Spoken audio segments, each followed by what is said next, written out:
I know, you're just here for the XP chart, so here to... Oh... You can't read that, can you? Damn. Guess we'll have to go over it piece by piece. Also, this guide is made specifically for these classes and builds. Which is actually just all of them except Moonbeam Assistant, Flame Guy's, and Magician. But they're weird, so don't worry about them. Okay, so I assume most people are just looking for a straightforward go here at this level style of guide. So I'll go over that real quick.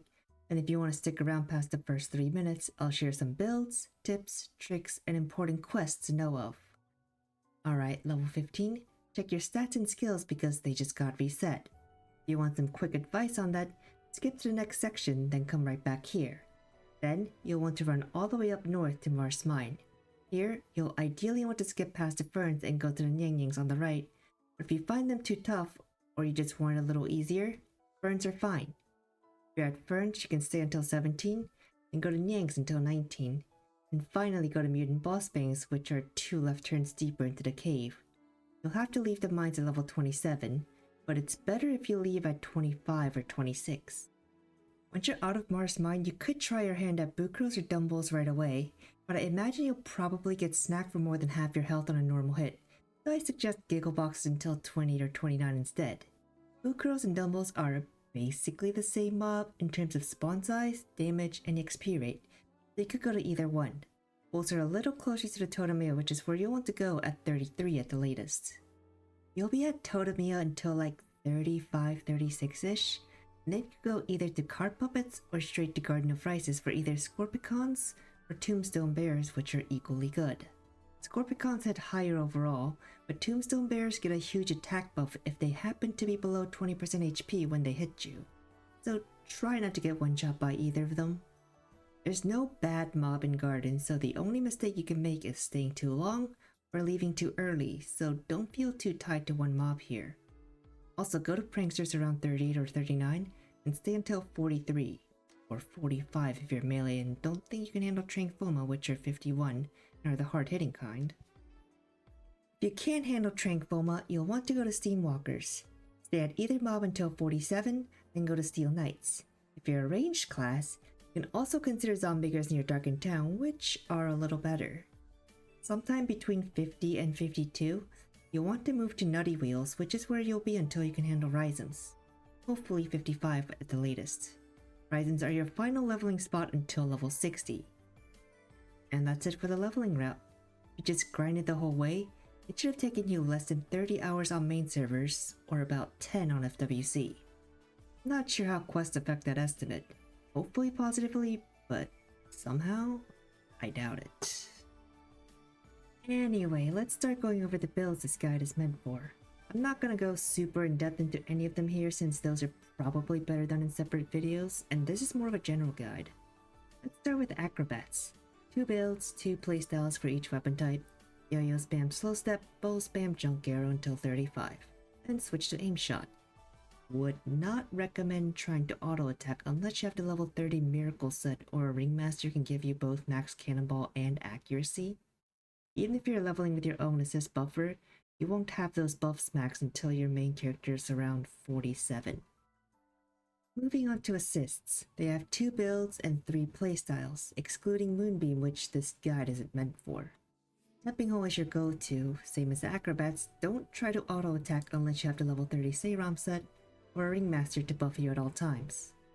Mercenary's best build here is probably Shield Bash, but I don't recommend it outside of FWC because 80 FP is crazy expensive when you're below 60 in full strength.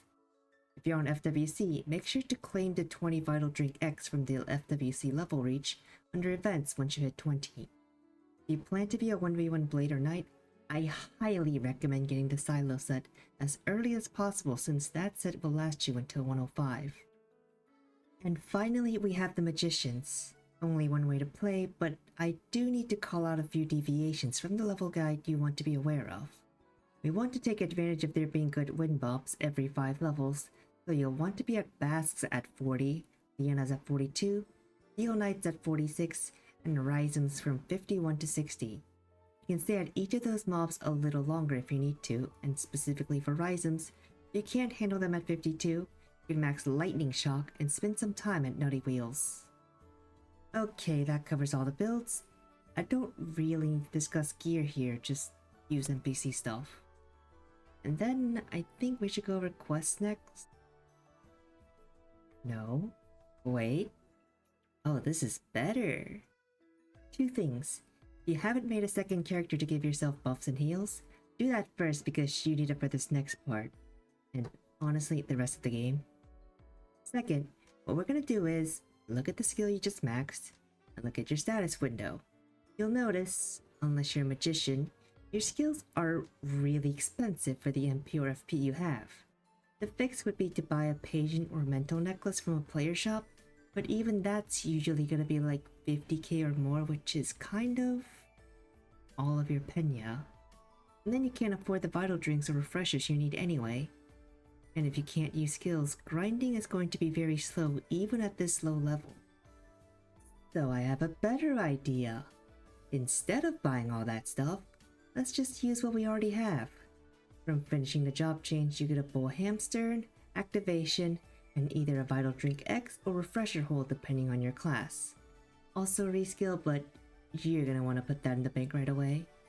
Also, if you open your events window, default key U, and go to playtime on the left, login rewards on the bottom, there's a scroll of amplification available to claim, and possibly some other stuff, but we're only interested in the amp. So, what you're gonna do now is buy a Blinkwing of Saint Morning and use it. You'll arrive near Zhanghua, who's standing behind you when you turn your camera to the right. Take the Troublemaker in Pumpkin Village quest from her and run to Pumpkin Town. There, you need to actually go to the load light located across the bridge from Pumpkin Town and set your load light there. Also, turn in the quest if you want, I guess. It's 50,000 penya, which is pretty good for this level. Then go back to Flaris. Now, if you're playing either Bow Acrobat or Knuckle Assist, you need to go to the arena and find 3 people to fight. You can get your seasonal Battle Pass mission for 200 points and claim the Battle Pass awards. The arena NPC is here, and the default keybind for Battle Pass is V. If you rebound it, check your menu. Once you have those things settled, try to get buffs from a friendly ringmaster if you can, but it's fine if you can't. Then run north to Mars Mine. Along the way, you'll want to open the party window and find a party to join that has their EXP share set to contribution.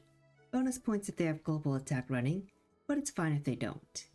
Some people are weird about low levels in their party, so even if you do join a party with global attack going, you might get kicked anyway. Once you're at Mutant Feverns, go ahead and use the amp, Bull Hamster, the Vital X or Refresher hold, and if you're a magician, go ahead and put 5 mental strikes in your action slot and use the activation. You're going to grind straight for the next hour, so I'll show the mobs you should be at and by what level on the screen. These are just recommendations, so if you ever feel like the Nyang Nyangs or Bangs are too strong, just go back to the previous mob. Also for this hour, do not try to pick up any items. They are worth nothing compared to how much you're gonna get from quests after this. There's nothing before Feverns of course, but you should be hitting 16 or 17 in under 10 minutes anyway. You can lock in for that long. Once you're around 25 to 27, you need to intentionally die to the mobs so you can teleport to load light. At this level, one mob will give you more EXP than you'll lose from dying, so you get a lot of value from the time you save just by doing this. Your consumables should expire while you're at Giggle Boxes, and hopefully you're at least 27 by then. That being said, the game plan lists all the way down to pranksters for anyone doing this with the Ringmaster on FWC. But even with that, I really doubt you get past pranksters. Now we can talk about quests. Here's the list of quests you'll want to do, their unlock level, and the actual level I recommend doing them at. This is just an at-a-glance view of everything. For details, you should check Flyffipedia or the in-game wiki.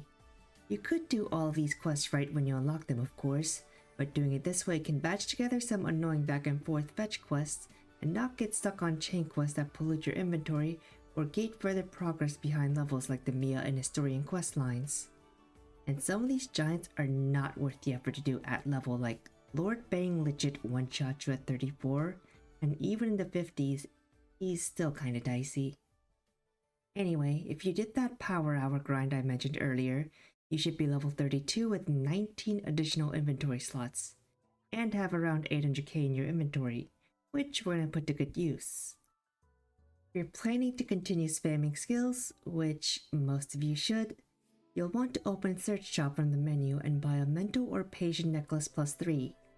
Ideally, you should be able to find one for 200k or less. This is a minor quality of life upgrade if you're a magician, but an absolutely massive money saver if you're not, because of the wonky numbers on the refreshers and vital drinks at the NPC. Without the necklace, you're limited to using rank 2 vitals or refreshers, which give very little FP or MP for the cost compared to vital drink 500s and 6 refreshers, which are the most efficient. And also, it's just really annoying to have to use them after just 2 junk arrows or whatever. If you're switching to auto attacking from here on, you don't need that necklace, but you're going to want to buy 10 Aerons, 10 cross-sec, and a Gale card to make your Intenal weapon wind +1. Compared to not having an element, the singular upgrade will let you do 39% more damage to earth mobs if you're not a mercenary. If you're a mercenary and you have level 9 Empower weapon, you'll do 58% more damage compared to no element. Pretty good considering you'll be fighting strictly earth mobs until you're level 40. Of course, going forward, you don't want to be losing that advantage, so here's the element you'll want for your future weapons. If you're a magician, you'll want to make your level 40 weapon fire +1, and use that until you find either a flame staff, or any staff with fire strike damage on it. Fire +1 will make your fire skills do 10% more damage. And for the AoE assistant mercenaries, there are 2 quest chains that are significantly more important for you than they are for other people. These 2 quest chains give a plug earring each, which are incredibly strong at this level. The one from the Lyrian Chasm questline is only +1, but you get a few power dice 8 and 10 from finishing the last quest in the chain, so you'll want to make that +3 right away. I'm sure some people will say that saving the dice 10 is better, but I think you'll honestly get more mileage out of it if you use it right away. Of course, this only matters if you get unlucky. It's pretty easy to just hit 2 successes with dice 8s. The one from Save the Garden is already +3, so you don't have to worry about that one. One last tip before I end the video. This one isn't always usable, but if you happen to have a power scroll on you, the best way to use it is to use it and cancel the regular and charged power scrolls, so you can skip the supercharged power scroll right away. This is because power scrolls do not scale into the higher levels at all, but are extremely overpowered at the lower levels. Supercharged power scroll gives you a flat 300 damage, which, when you're 15, and depending on the skill you use, is somewhere around 24 to 40% more damage. This scales absolutely terribly though, down to only a 10 to 12% damage increase before you're even 60. Not to mention 600 HP is about double your health at 15, which makes possibly dangerous situations into nothing of concern. And that's everything for things that actually matter, so I will see you around.